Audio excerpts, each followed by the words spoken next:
Hello. Happy Valentine's Day. The year is 1135. Henry I, King of England, lays on his deathbed. He is troubled. He is only King of England in the first place because 70 years earlier, his grandfather, the Duke of a French backwater called Normandy, had decided to invade England. The previous English king, Edward the Confessor, had died without an heir, so now rival claimants, such as Harold Godwinson of the Anglo-Saxons or Harold Hardrada of the Norwegians, were popping up to seize the throne for themselves. This French duke, who is known as William the Bastard thanks to his shaky lineage, had family ties to Edward the Confessor, so he too had a claim to pursue the throne for his very own. And so he led a fighting force of Normans, men descended from the intermingling of Vikings and French locals, across the English Channel. The Anglo-Saxons had just knocked the Norwegians out of the fight at the Battle of Stamford Bridge. So now, a decisive battle between the Anglo-Saxons and the invading Normans would determine the fate of the English throne. To psych himself up for the big day, William the Bastard asked one of his courtiers to recite for him an epic poem about heroism and chivalrous might. That poem was the Song of Roland. And so, perhaps inspired by the tale of Roland's stand at the Roncevaux Pass, William the Bastard went on to decisively defeat the Anglo-Saxons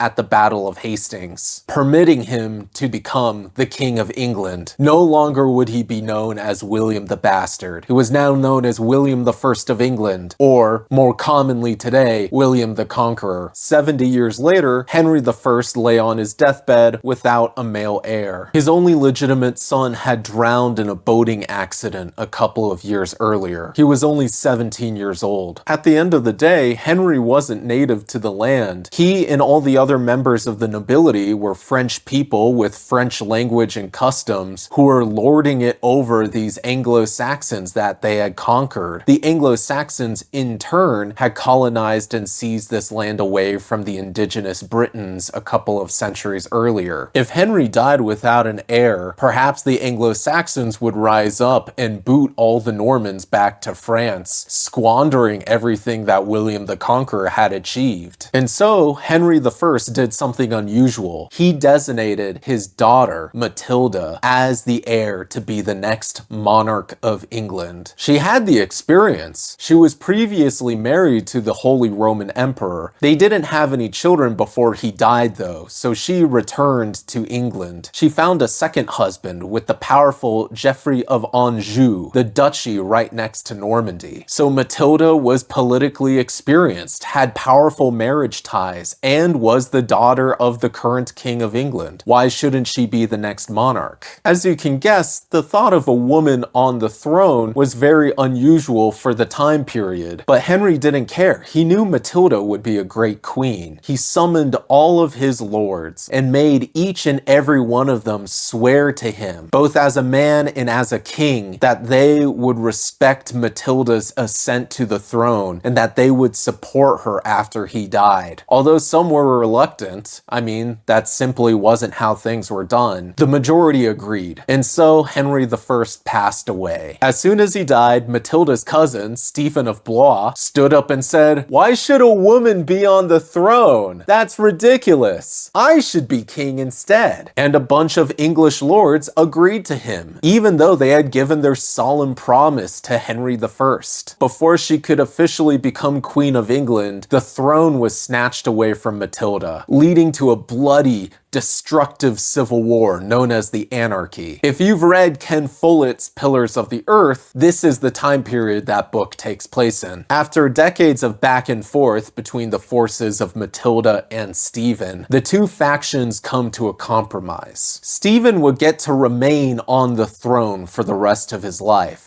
But Matilda's son, also named Henry, would get the throne after Stephen dies. The reason why I'm giving so much historical backdrop is to set up the reign of Matilda's son, who would go on to be known to history as Henry II. Never have the stars been more aligned for any medieval monarch than for the reign of Henry II. From his grandfather, Henry I, he inherits the entirety of England. From his mother, he inherits the Duchy of Normandy. From his father, he inherits Greater Anjou, but his ambitions didn't end there. Early in his life, he married Eleanor of Equitan. You might remember Equitan as the land that was poorly defended by Duke Odo in the lead up to the Battle of Tours. But now it was being held by Eleanor, an intelligent and cunning and politically savvy woman. Unlike Matilda, she was allowed to inherit Equitan in its entirety, and as such, she was one of the most politically powerful and wealthy women in all of Europe, or even the entire world. So when Henry II and Eleanor of Aquitaine decided to get married, they formed the biggest power couple in medieval European history. Not only did King Henry II have all of England under his dominion, but between him and Eleanor, they possessed the majority of land in France. Technically, they still had to give fealty to the French king, but as you can imagine, when they just have so much land and power, they could push back against the strength of the French monarchy in a way that most dukes simply could not. Because Henry's father was Geoffrey of Anjou, the combined lands of Henry and Eleanor would come to be known as the Angevin Empire, a golden age of art and literature and culture where the intersection of French, Brittonic, and Anglo-Saxon culture produced some of the most interesting literature of the Middle Ages. And today we will be looking at how fantasy flourished under the reign of King Henry II through the epic romantic fantasy poetry of a woman who we only know today as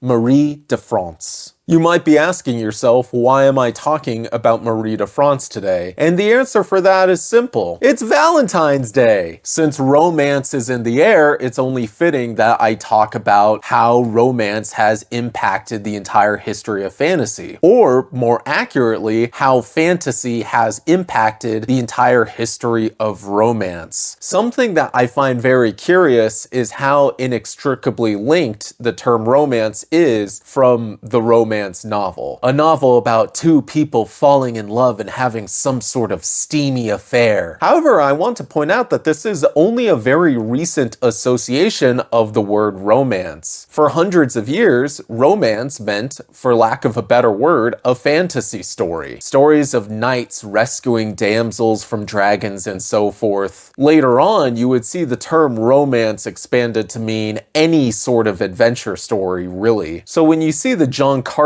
stories by Edgar Rice Burroughs described as planetary romances, that really means that they are fantasy adventures that take place on another planet. However, the type of affection and love that shows up in these medieval, Renaissance, and early modern romances about yearning and self-sacrifice and doing anything you can for the one that you truly care about is so compelling that it slowly becomes the thing people think about when they say the term romance. So when people used to say romantic love, they're saying the type of love you would find in a fantasy story, the highest type of love there is. Eventually, people wanted stories of that level of love and intimacy in other contexts besides fantasy, hence the start of the romance novel. So how ironic is it that there is this ongoing controversy about romantasy and its space in the fantasy sphere, right? While I do certainly have my own skepticisms about romantasy, I'm glad that it's single-handedly keeping bookstores alive, but I'm a little worried that publishers are pushing it to the point where it's killing off all other subgenres of fantasy, and I would rather have more diversity in the publishing space. I want to view this as an opportunity to bring fantasy back to its roots. Because, as far as I can tell, not only is Marie de France the first ever woman to write fantasy 900 years ago, she is also literally the woman to put romance into romance by introducing elements of eroticism and courtly love into fantasy literature. She not only set the path for the next couple hundred years of fantasy literature, but she literally created the precedent for the entire romance genre as it exists today. Isn't that nuts? But who was Marie de France? Problem is, we don't really know. We know that her name is Marie and she is from France. Because in one of her poems, she writes, Marie un homme, je suis de France. I am Marie and I am from France. So, surprise, surprise, we now just call her Marie from France.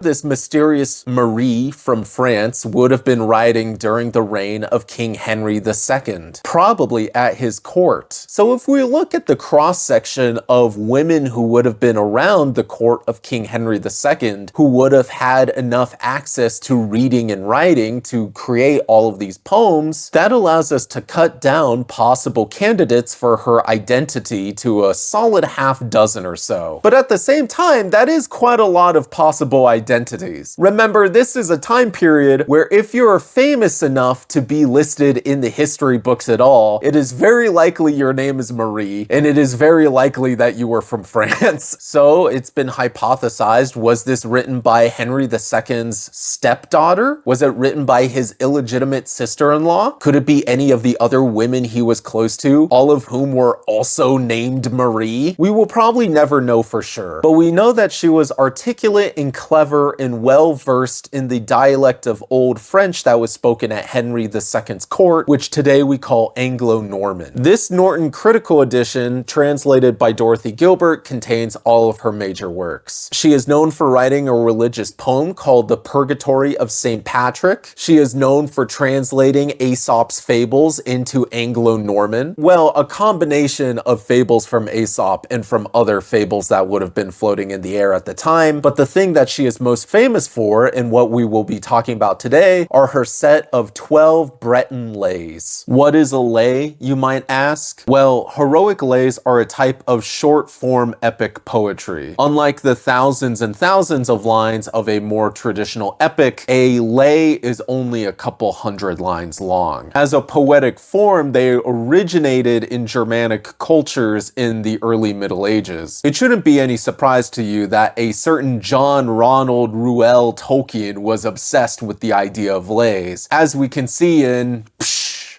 The Lais of Beleriand. If you're not familiar with it, The Lais of Beleriand is the third volume of Christopher Tolkien's History of Middle-earth. Back in the 1920s and 30s, some of Tolkien's earliest drafts of the Silmarillion were in poetic form, specifically in the form of lays. The two most prominent being the Lay of the Children of Húrin, as well as the Lay of Leithion, which ends up becoming the Tale of Beren and Luthien. When reconstructing the Silmarillion, Christopher Tolkien and Guy Gavriel Kay had their work cut out for them because there's lots of details of those stories that are only available in the original lay versions, as opposed to Tolkien's later prose drafts. But we're not talking about heroic lays, are we? We're talking about their later form, the Breton Lai. Breton lays are so called because they are derived from the culture of Brittany, the realm in the northwest of France that maintained Celtic culture and custom well into the Middle Ages. Roland was called Lord of the Breton March because his job was to defend against attacks from these Celtic peoples in the northwest of Gaul. But by the time of Henry II, Brittany had been entirely incorporated into the Kingdom of France. Throughout his reign, Henry II was kind of obsessed with dominating Brittany because it was the only duchy in Western France that wasn't under direct control of him or Eleanor. So he was always trying to fund rebellions and proxy wars and whatnot against Duke Conan IV. Eventually, Henry II got the Princess of Brittany engaged to one of his sons and called it a day. Meanwhile, Marie de France, whoever she was encountering all of these different Celtic bards. Not just from Brittany, but maybe the likes of Cornwall and Wales. She was hearing all of their ballads and their love songs, these early forms of Arthurian legend, and she thought they were absolutely beautiful. And so the Breton Lais were her attempt to adapt these Celtic oral traditions into a French poem form. She would define the format as octosyllabic. So each of her lays consists of hundreds of loosely rhymed couplets with every line having 8 syllables each. So to be clear, there was an earlier oral tradition of Breton lays, and Marie de France's big innovation was writing them down and translating them into French, with the justification that these were such great stories that they needed to be written down somewhere or else they would would be lost. She even says as much in her prologue, which is addressed to King Henry II. I thought of lays that I had heard, and did not doubt, I felt assured, that these first writers who began these lays, who told them, made them known, wished for remembrance to record adventure stories they had heard. I too had heard them, I do not wish them abandoned, lost, forgot. After the works of Marie de France, we got plenty more Breton Lais, many of them by anonymous authors. I would say the most famous of these is Sir Orfeo, which is translating the myth of Orpheus into a high medieval context. Would it surprise you that Sir Orfeo was famously translated by BAM!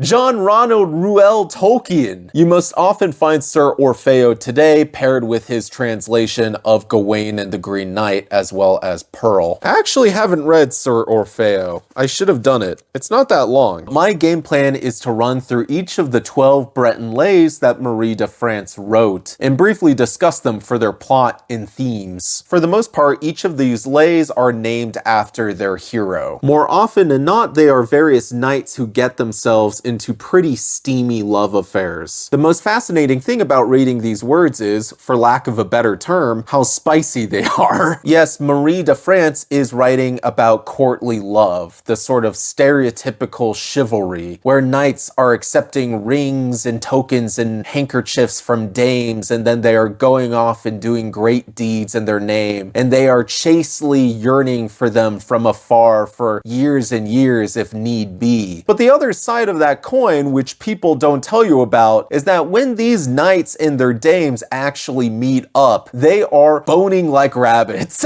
It's actually pretty surprising how explicit many of these stories get, which ties into the ongoing theme of this video. I think modern authors, especially those of the romantasy bent, should be looking at these stories for inspiration. Not only because they are erotic in their own way, but also because they are deeply weird. So Guigemar opens up with this knight who is named Guigemar, surprise, surprise, very good at what he does, bold, handsome, etc., etc. I don't think any of these knights aren't the best at what they do. Every knight going forward, assume that's also their characterization, is that they are handsome and cool. But Guigemar is a guy who doesn't really have any consideration for love. He ends up slaying a white deer, and generally in medieval iconography, a white animal is going to be magical. And so his arrow, even though it kills the deer, it also bounces off and hits him in the thigh. The fact that he gets injured by a thigh wound is super important. You find very quickly when looking at medieval legend that a thigh wound directly correlates to sexual impotence. It'll occur multiple times in just this one collection, and it also later becomes a huge aspect of Arthuriana with the legend of the Fisher King. So it's understood that anyone who is ever wounded in the thigh will never be able to get it up unless some sort of magic occurs. Luckily for him, in the illness from his injury, he ends up on a boat which magically sails itself off to this island, which is entirely walled off with a huge tower in it. The guy who owns this tower is this old geezer who is very possessive of his young wife. And he is so scared that she is going to cheat on him that he keeps her locked up all day. You'll find that the most common theme in these stories is adultery. Again, think of it from the romance novel angle. In this era where young princesses just get married off to old dudes who they don't have any care or affection for, what better gratification is there than for a literal hot, young, fit, shining armor on horseback showing up and then giving you the hot loving and intimacy that your old creepy husband could never possibly give you. So the princess of this island and her handmaiden see the strapping young lad wash up on the shores. They rescue him, spirit him to her secret quarters, and then they nurse him back to health. They fall in love with each other, and only through their love does the wound on Guigemar's thigh heal. They fall so in love with each other other, that in proof of their eternal devotion, they put each other in mutual chastity. Then friend, give me a surety. Oblige me, hand your shirt to me. Here in the tale I'll make a knot. I'll give you leave no matter what. To love whoever can undo this knot that I will make for you. To comfort her, he gave the shirt. She made the knot of such a sort. No women could untie the knot unless she used a knife and cut. She gave the shirt back, and then he asked in his turn a surety. And like a gesture she must make, a belt, a cincture she must take. Around her naked flesh must wind this belt, and thus her loins must bind. He who undid the buckle knot by breaking or by severing it, him she must love, said Guigemar. He kissed her, and they said no more. Pretty shortly after this, they are caught, and Guigemar is put on his boat and kicked back to where he came from. Once Guigemar gets back to his homeland, all of the ladies are like, I wish I could hook up with this handsome gentleman. And he's like, I'm sorry, ladies, I'm knotted up.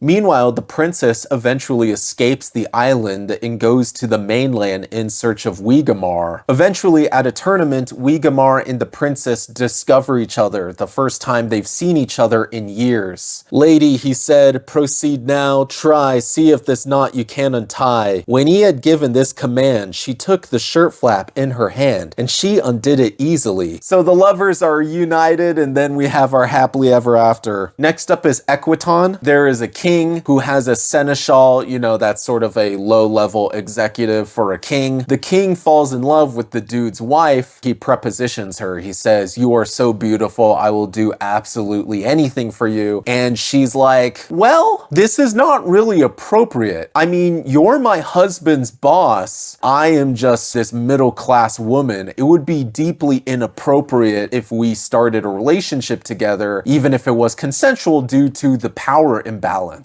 Whoa, this is really progressive, right? It's engaging with all these ideas, what constitutes an appropriate relationship, how you have these strictures of power, imposing themselves on women and so forth. But then the king is like, point taken, but if you cheat on your husband with me, I'll give you a lot of money and attention. And she's like, deal!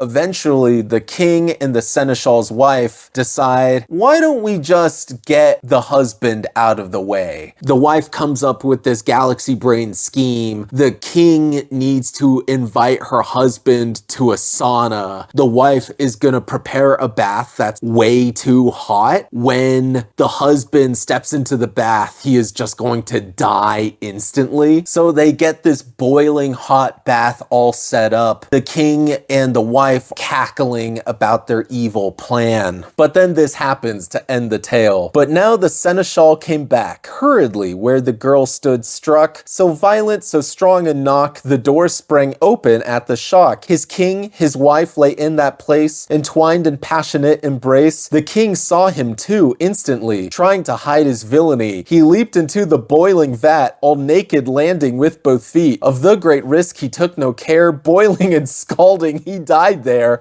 Thus his great evil was his grief. The prey he sought in sound and safe. The seneschal for certain guessed how fate had led his royal guest. His wife he seized on instantly. Head first into the bath went she. Both lovers died a dreadful death. The king first, then she, in the bath. Even though, in general, adultery is okay in the stories, when they conspire to murder the husband, that's when it went too far, right? That's when it sort of impinged on the greater moral order. Plus the fact that it's not a young knight rescuing a woman in a dead bedroom from some old guy. It's a king who is using his power to leverage a sexual relationship. So the first example of adultery is like heroic, and then the second example is not heroic. Does that make sense? The third story is La Fresne, which translates to the ash tree. This is a story that has been connected to the legend of Griselda from Decameron's Boccaccio and later on from the Tales of Charles Perrault. It has the same theme of a girl being put up for adoption at a nunnery and then discovering years and years later that she is a princess. But the most interesting thing about La Fresne is the opening, which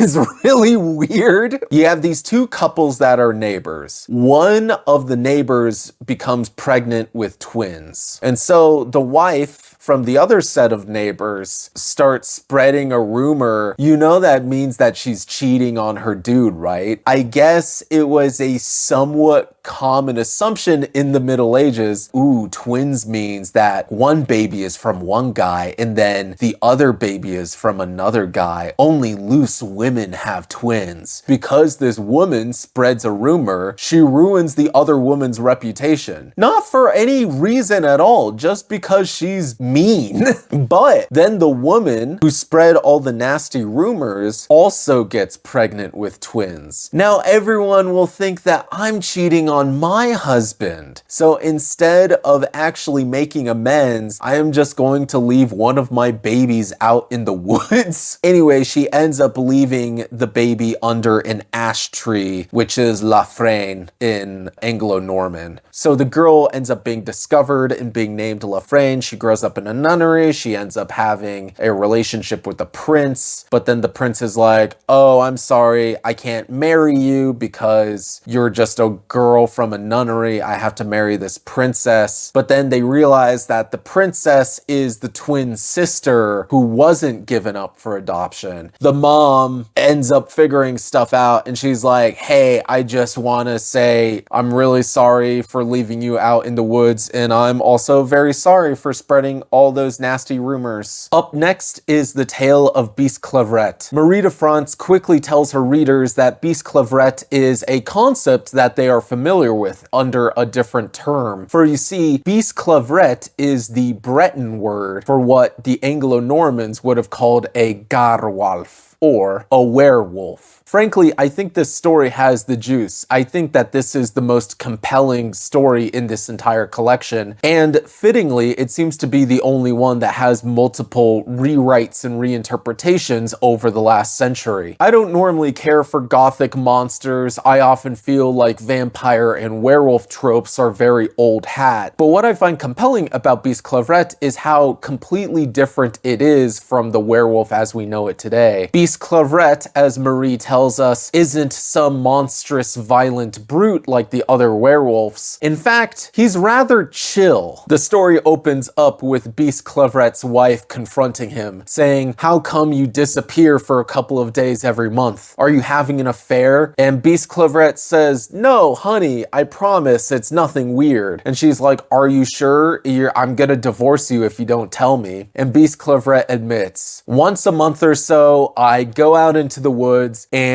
I become a wolf and I hunt some animals, but you know, then I become human again and I come back to you. And the wife says, wait, so you're just ruining all of your nice clothes out in the woods? And Bisclavret says, no, of course not. Before I turn into a werewolf, I take off my clothes and I fold them neatly and I hide them in a bush. And doing that action is what allows me to transform. And it means that I can only become human again once I find my original clothes and I put them back on. I need the civilizing influence of long pants. His wife is less offended about the fact that he turns into a werewolf so much that he doesn't trust her enough to let her know where he keeps his pants out in the woods whenever he transforms. Since Bisclavret is chill, he does tell his wife where he keeps his clothes. As you can guess, this is a mistake. Upset by the betrayal that her husband has been a wolf man this whole time, she ends up taking on a new lover, and in order to get rid of Bisclavret,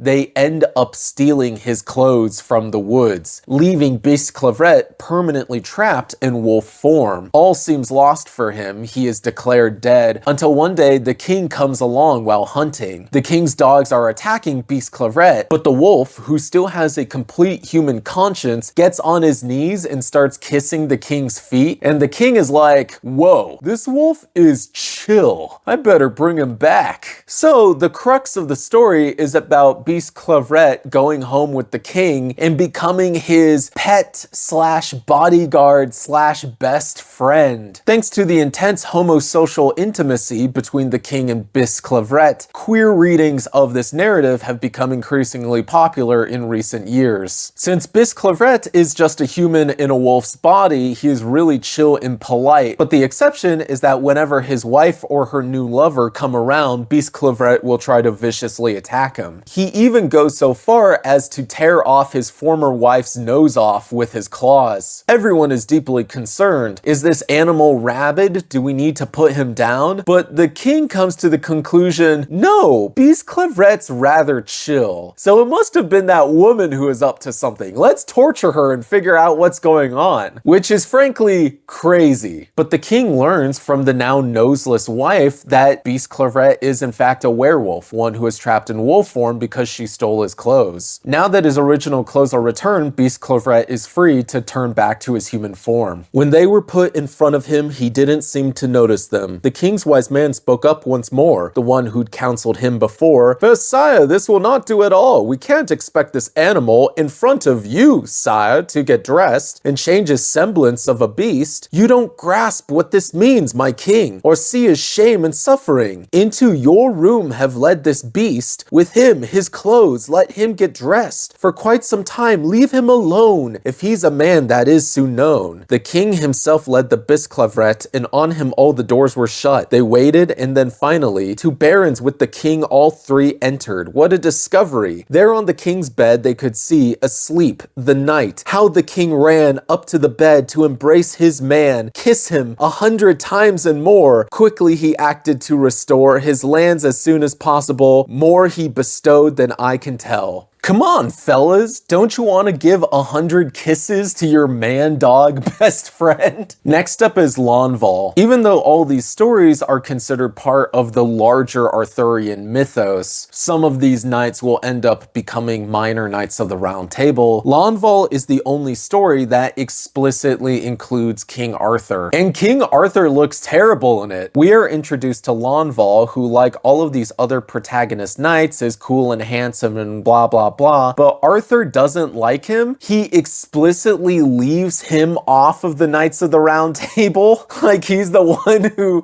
doesn't get any favors or honors. So Lanval is really sad and depressed about that, but then he comes across this fairy queen. We get pages upon pages of descriptions of the fairy queen and her kingdom and how hot the fairy queen is and what passionate love they make and so on and so forth. And the fairy queen says to Lanval, "Since you aren't being given your just reward in the mortal realm, I'm gonna be like your girlfriend from now on the condition that you don't tell anybody about me." Lanval says deal. He goes back to Camelot, and even though King Arthur is still giving him the cold shoulder, Queen Guinevere wants Lanval so badly, she basically confronts him in a stairwell and tries to pressure him into having sex with her. And he's like, "My queen, you're beautiful, but I can't. Sorry, like that would be betraying my king," and And Guinevere does not take this well one bit. She's like, "How dare you turn me down? What are you,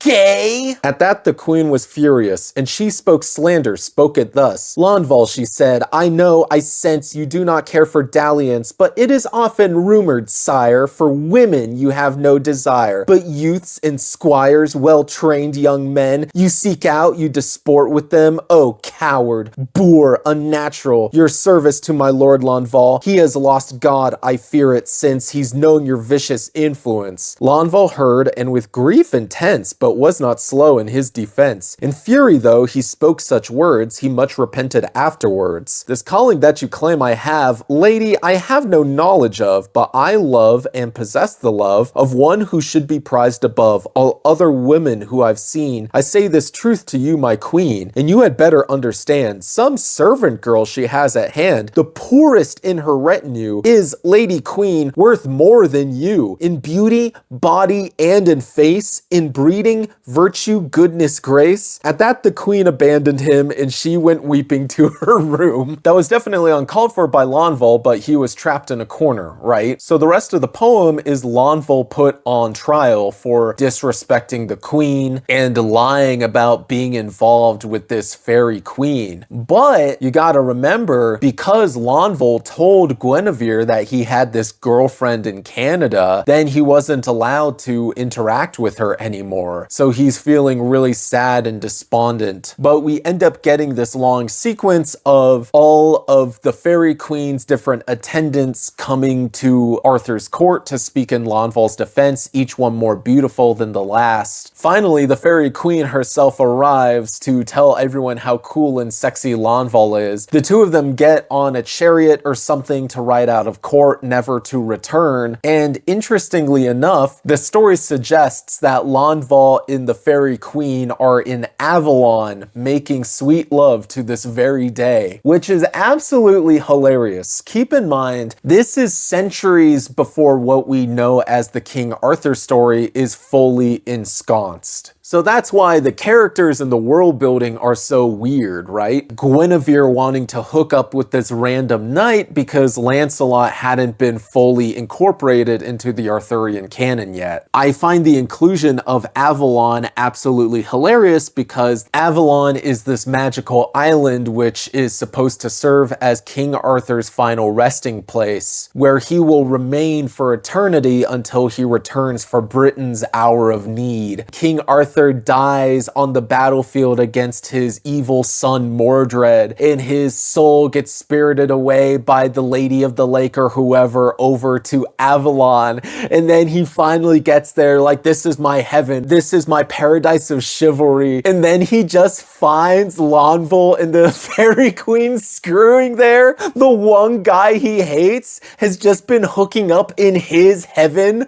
decades earlier and for centuries to come. Can you imagine? The next story is Les Deux Amants, or The Two Lovers. I didn't find the story very compelling. You have a girl who has an overprotective dad. The dad has issued this challenge where if anyone wants to marry her, they have to carry the daughter up this several mile tall mountain. No one has ever had the strength to make it more than halfway. There is this guy who the girl falls in love with, so she tells him where to find this old witch who can give him an asterisk style strength potion, which he can use to lift her all the way to the top of the mountain. And so the young man gets the strength potion and he initiates the challenge to win her hand in marriage. And they even mention that she goes on a diet or something so that she will be extra easy to carry. So he's carrying her up the mountain. She keeps saying, okay, use your strength potion now, use your strength potion now. And he's like, no, no, no, no. I can go a little further. I don't need the strength potion yet. Through the power of his love, he is in fact able to carry her all the way to the top of the mountain without using the strength potion once. And then he collapses immediately and dies. And then she is so distraught that she collapses immediately and dies. And then the overprotective dad sees the two corpses at the top of the mountain and he is so distraught and he collapses immediately and dies. And I was like, what was the point of all this? This is Romeo and Juliet for idiots. Story number 7 is Yonec. Despite the title, Yonec doesn't really show up until the last 2 pages. This is actually the story of his parents. Just like in Guigemar, it concerns a maiden who is kind of trapped up in a tower by a over-controlling husband. However, she starts getting visits from this bird man. Like, you have this falcon who flies into her room and it transforms into a handsome knight. And as a result, they are able to have this loving affair where she finally gets to experience romance for the first time. But the evil husband eventually figures out that A, not only is his wife cheating on him with a knight, but B, he is able to do so because he is a bird.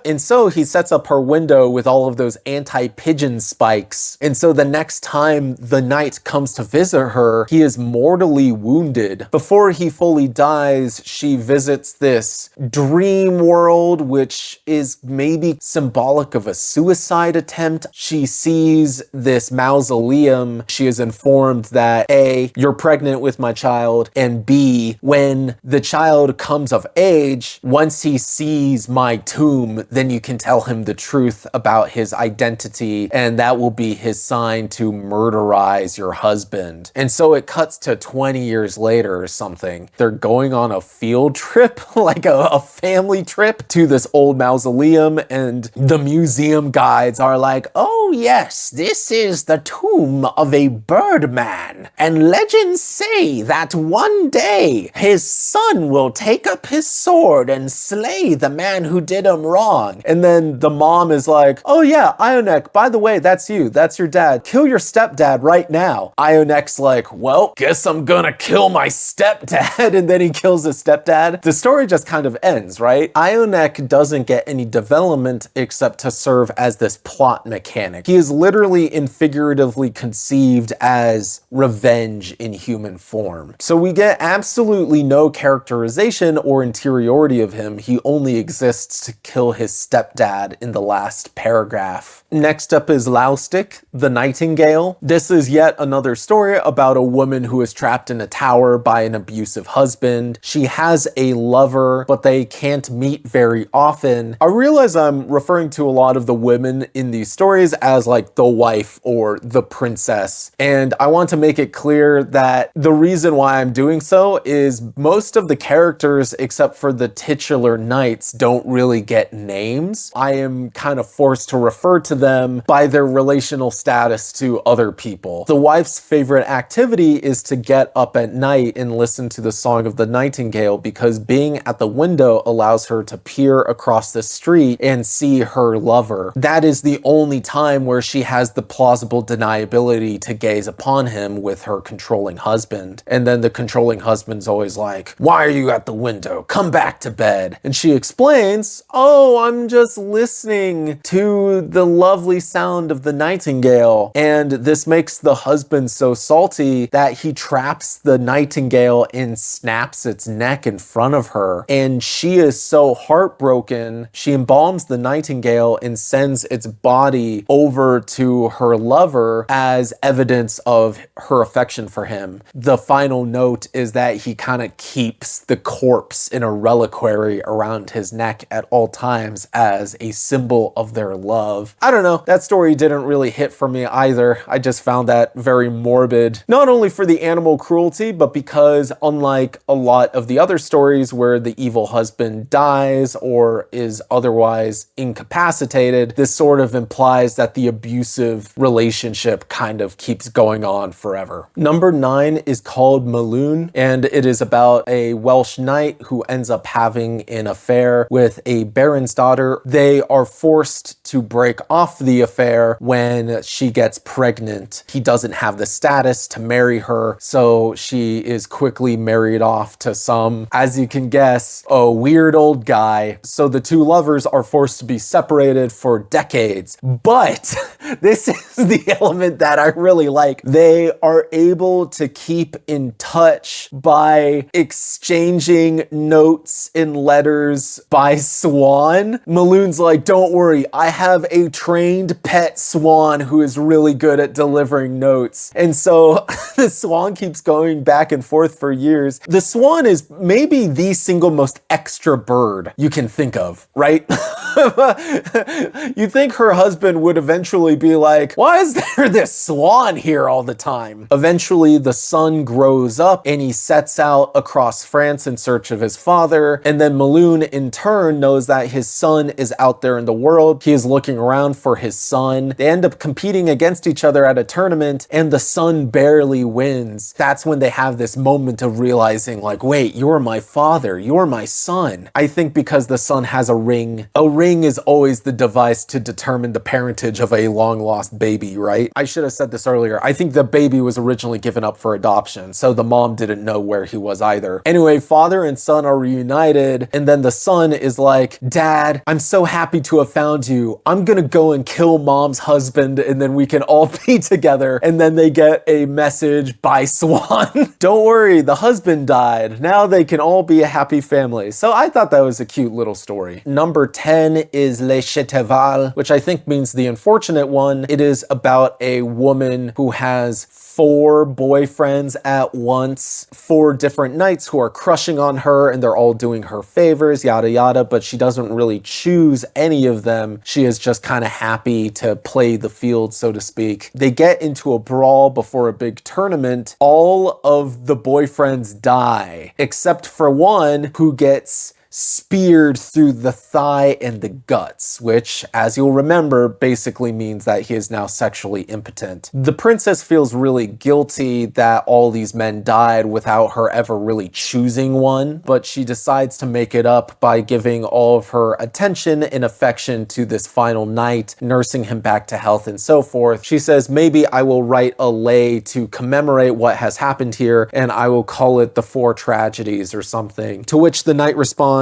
the chevalier, when he had heard, quickly responded with this word, Lady, do make this lay, he said. Call it Le Chatevel instead. Let me explain the reason why. This name is a necessity. The others' lives are ended, spent, their spans are done, and with them went all the suffering they knew, professing their great love for you. But I, escaped alive, conceit, wretched man lost in misery, the one I love most on the earth, come and go, often back and forth, morning and night she speaks with me, but there are joys that cannot be, kissing, embracing, out of reach, all love's good deeds except for speech. 100 times this agony you've caused me, I would rather die. Now you must know, now you can tell why the lay is called Le Chatevel. He's saying even though he won out, at what cost, right? She's devoting all this time and attention to him, but they could never ever consummate this relationship because he is permanently disabled and he is permanently impotent. It would have been better to die. Number 11 is Chevrefoil, or honeysuckle, and this is not actually a full narrative. It is just one incident from the doomed romance between Tristan and Isolde, one of the first popular cycles of early British chivalric romance, preceding even a lot of the King Arthur tales. Because of the way the King Arthur mythos eventually developed as this big umbrella under which all of these other British legends can be accumulated, over time Tristan is eventually retconned into being a part of the Arthurian mythos, and with that comes all these concepts like Lyonesse and so forth. Frankly, I don't know yet enough about the Tristan and Isolde canon to speak about it at length, but Chevrefoil here tells an incident where Tristan is banned from the court where Isolde lives. They're pining for each other, and one day Isolde is riding through the woods and Tristan is able to make a little signal out of plants that the two of them recognize. Isolde tells all of her ladies to pause for a moment while she goes to check something out in the woods. She finds Tristan and they are able to reunite and have a spicy sesh before she has to return to the castle. The story is called Honeysuckle because it evokes the way that honeysuckle wraps itself so tightly around hazel trees that the two plants are absolutely inextricable from each other. Just like how Isolde tightly wraps herself around Tristan's,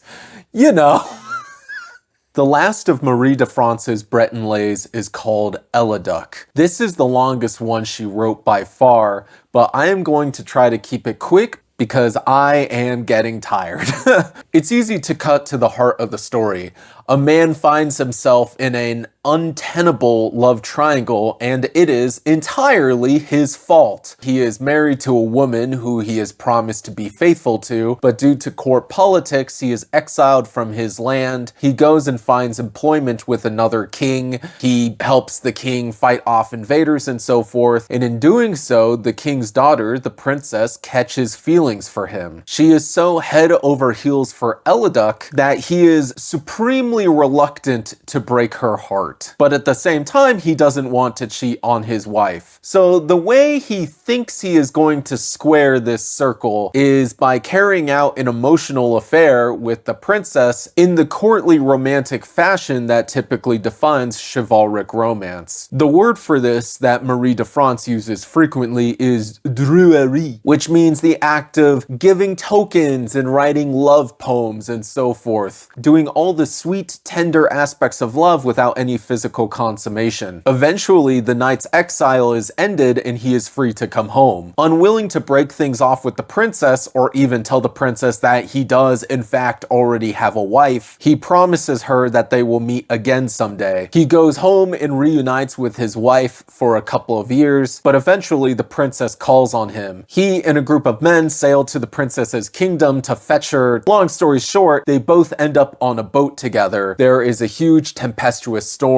They think that they're going to drown. The crewmen start grumbling. They say, "This is all your fault, Eliduc. You have cursed us. God is going to strike us down just because you won't tell this princess that you already have a wife." The princess hears this and she's like, "What? He already has a wife?" And she is so shocked that she is rendered catatonic, seeming dead. They get to safety, but Eliduc is very distraught that this princess, who he really does care for, even though he is giving her the runaround, is in a comatose state. His big scheme is to take her to the shrine where like some old priest can bless her, but the priest died, so he leaves her there perfectly posed in death-like sleep, just like Snow White. And every single day he comes back to the shrine and he's like, "Oh, princess, if only things didn't happen like this. I love you so much," before he goes back to his wife at home. And anyway, his wife, after months and months of this, says to herself, "Wow, my husband is being super sketchy ever since he went on that business trip. I'm gonna figure out what's up with him."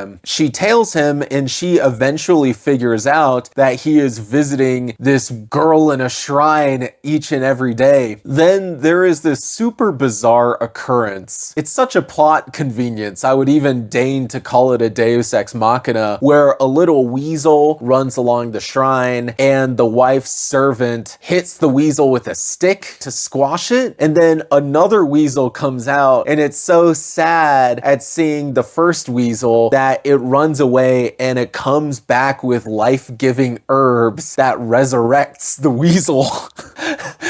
And so the wife is like, "Let's go follow the weasel."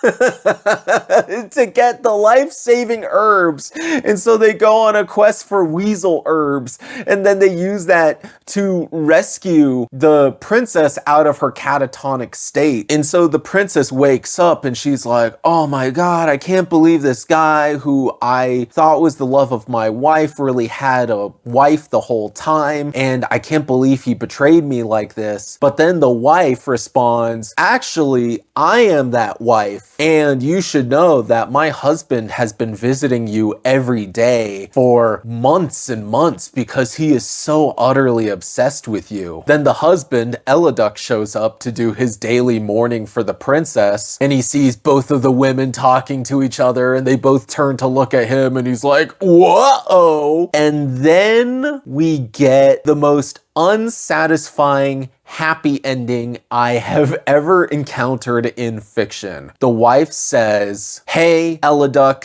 we should divorce. Not because I'm angry at you, but because you clearly love this princess so much that I want you two to be together. And then I am going to become a nun and create the greatest abbey the world has ever seen. Once you guys get old and Catherine Grey, then you can join me in my abbey, and then we can all be brothers and sisters in God together. Eliduc and the princess are like, wow, that sounds swell. And so that's how it resolves. They all live happily ever after as nuns. I understand that when you're this deep into a narrative, you want resolution, but I found it supremely unrealistic how chill the wife was. I mean, she was almost as chill as Bisclavret. Not the slightest bit upset that her husband has been carrying on an affair for years, but I guess it speaks to the overall ethos of Marie de France and of these chivalric romances in general, that love will always win. But I just wish that there was some more psychological complexity here. What makes these Breton Lais so fascinating is how absolutely divorced they are from the real politic of the High Middle Ages. Knights are just free to go around romancing women and fighting tournaments, right? And I really think that speaks to the worldview of the Angevin Empire held under the auspices of Henry II and Eleanor of Aquitaine. It is very easy to write fantasy entirely divorced from the cold truths of reality when the future looks bright. But here's the thing about the Angevin Empire. It was all a house of cards. If Henry's descendants weren't careful, they could squander generations and generations of work accumulating all of these titles and lands. Unfortunately, that is exactly what happened. When Henry II died, the throne fell to his oldest living son, Richard the Lionheart. Although Richard I lives on in legend as a chivalric hero, he was too busy playing crusader to do any of the necessary realpolitik to keep his family's shakily assembled lands together. When Richard died without an heir, the throne fell to his youngest brother, John. John wasn't meant to be king. He was the youngest of 5 sons, but he tried his best, and he failed terribly. Thanks to a wide variety of factors, some his fault, some not, he lost nearly all of the lands in France that his family had spent generations accumulating. His heirs would have to be content with little old England, because no English king would ever come that close to having a French empire ever again. For hundreds of years, English kings would yearn to reclaim even a fraction of what Henry II